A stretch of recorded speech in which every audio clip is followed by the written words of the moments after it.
You all know that I love DIY and craft projects, and even more so, I love ones that involve repurposing or upcycling items that would have otherwise ended up in the garbage. In our apartment complex, we have like kind of a drop-off area where people can leave things that they don't want anymore, and people can take them as they see fit. When I saw this mirror sitting there, I knew I had to do something with it.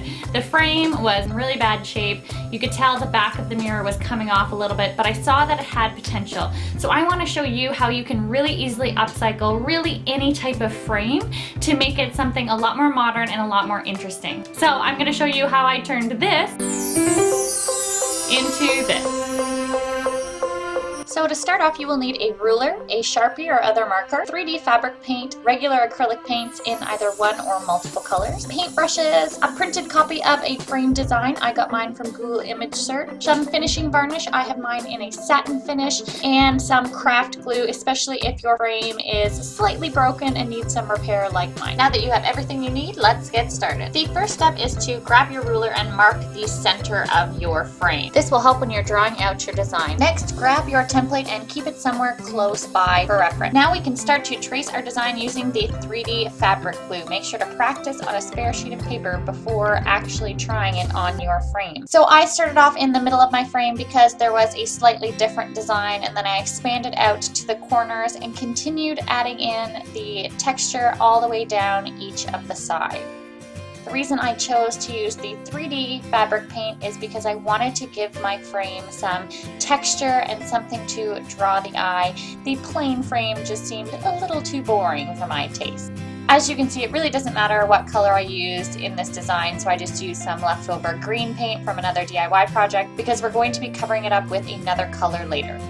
This step was probably the longest part of the whole project, and I had to do it in a few different phases to save my thumbs from some aches and pains, but it ended up being totally worth it, and I absolutely loved the way that it turned out.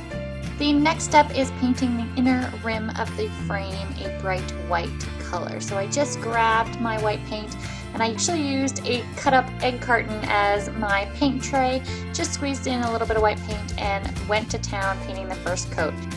Since we're starting with the lighter color and the edges are going to be covered with a darker gray, you can afford to be a little bit messy and not worry too much about the edges of your white rim. The inner white rim required 3 coats of paint to completely cover up the old color.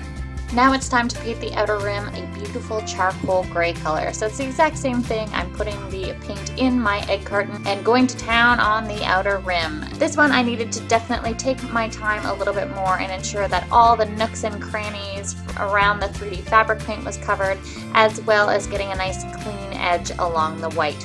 Once again, it took 3 coats of paint to completely cover up both the green color of the fabric paint and the old color of the frame.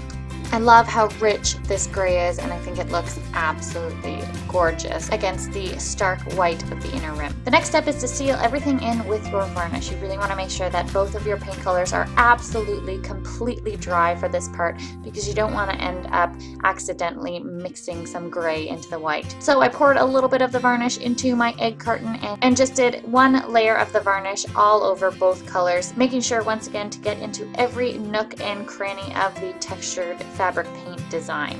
The varnish is what's going to make sure your project lasts a long time and prevent any of the paint from chipping.